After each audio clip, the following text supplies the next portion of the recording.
Hello people, Dr. Ron Ward here.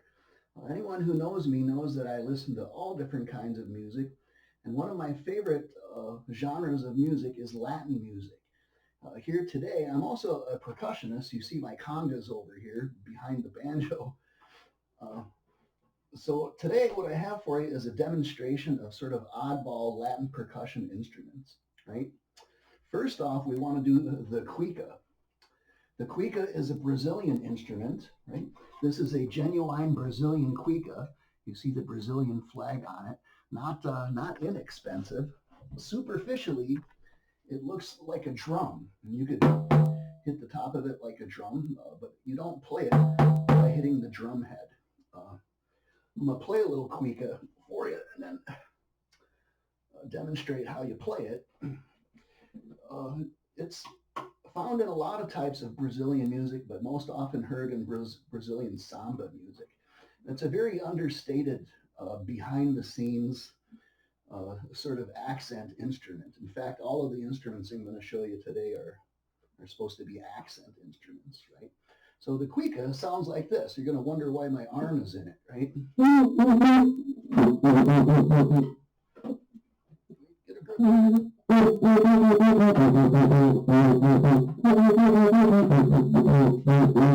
It's nothing like you've ever heard before, right? The Cuica is played through this bamboo stick. You see inside of the Cuica there's a very tough, durable bamboo stick. The bamboo stick is carved so it has a head on it like a pin. And the bamboo stick is tied on the head through that pin that's carved onto it. And by getting the goat head skin, the goat skin very, very wet and supple, and then tying it onto with a string, tying it onto that pin head on the bamboo stick. And you play the Cuica. You need a damp sponge or a damp piece of leather. You play the Cuica by running a damp sponge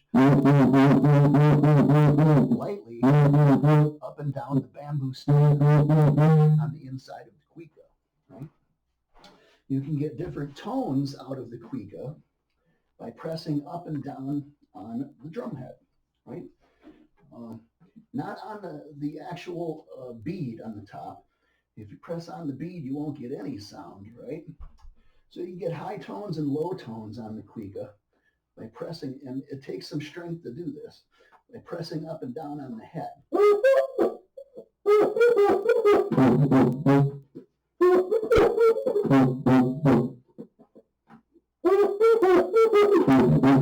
Oftentimes, you won't hear any more than that in a samba song.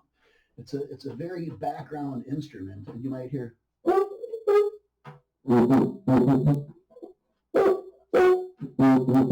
sometimes the Cuica is up front in a raucous, very loud samba song, and you might hear something like this. I'm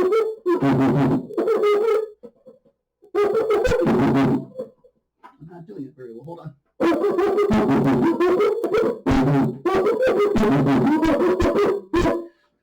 Very occasionally, you'll hear a very raucous rhythm like this.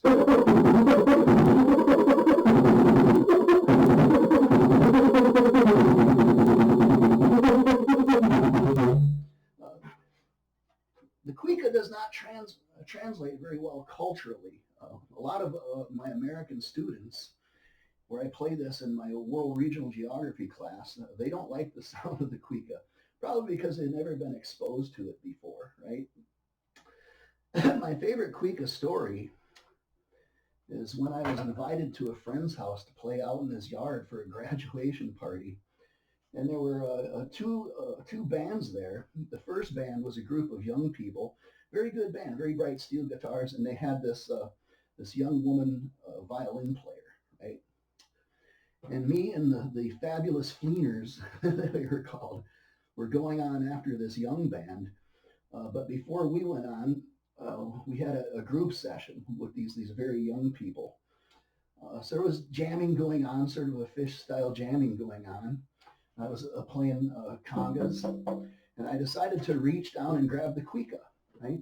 And in time, I actually did something like I was doing before. It's our goal.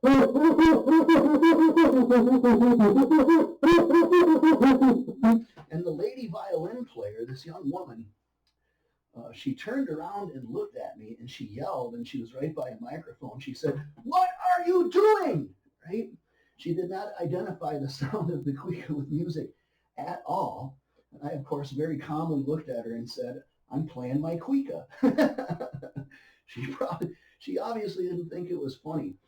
The other guys I was playing with who are older like me, they busted out laughing because they know what a Cuica is, right?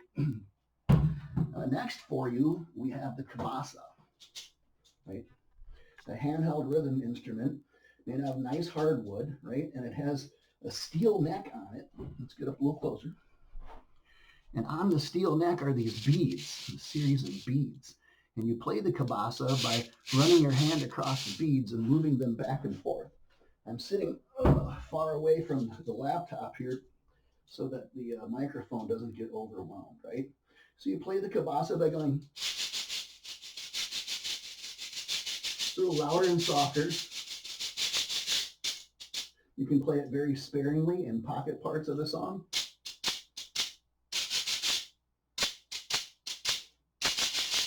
Or you can feature it and put it right up to a microphone and blow everybody out of the water with a percussion solo, with congas, of course.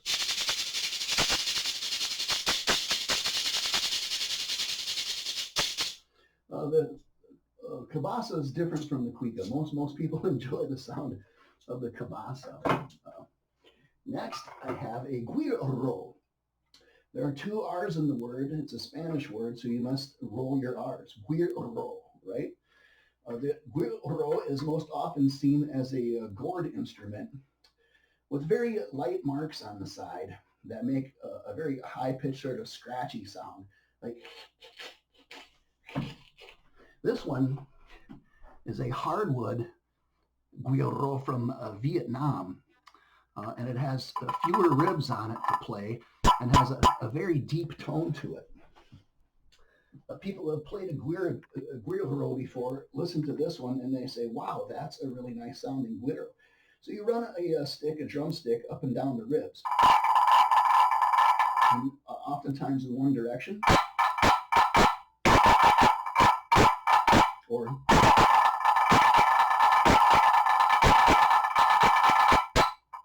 you can also just hit it for tones.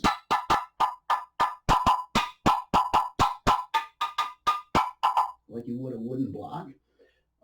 I like to break the rules, and I like to put my hand over the crease in the bottom that's cut into it that amplifies the sound of it, and then move my hand up and down the crease and get deeper tones and higher tones.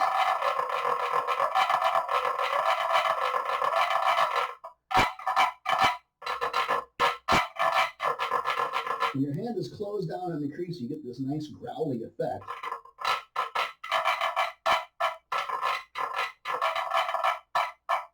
All right, so that's the Guiro. I don't know why they're all shaped like fish, but a lot of them are. There are some of them that are not. Next for you, we have cowbell. That was just a joke. Last for you, I have a Vibra slap.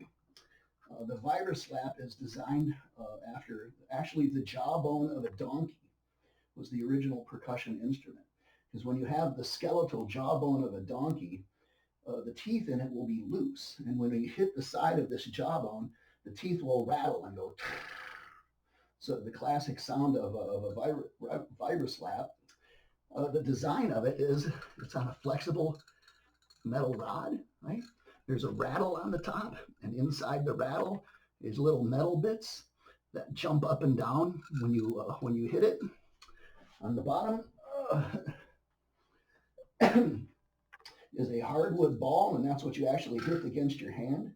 This is often heard in pocket parts at the end of bars and phrases and songs, and it really only makes one sound at all. And everyone's heard this sound before. This isn't just a Latin instrument. You can hear this in hundreds of songs, right? And the sound is, right? You can do it loud or softer, right? People get a hold of the Vibra slap and they want to put it in every, and I'm talking about percussionists, they want to put it in every song, and that's what I think is a big mistake. This is best left as a very occasional accent instrument, and everyone always wonders, what is that thing that's going? So now you know. That was Dr. Ron's introduction to 4 different types of unusual Latin percussion instruments.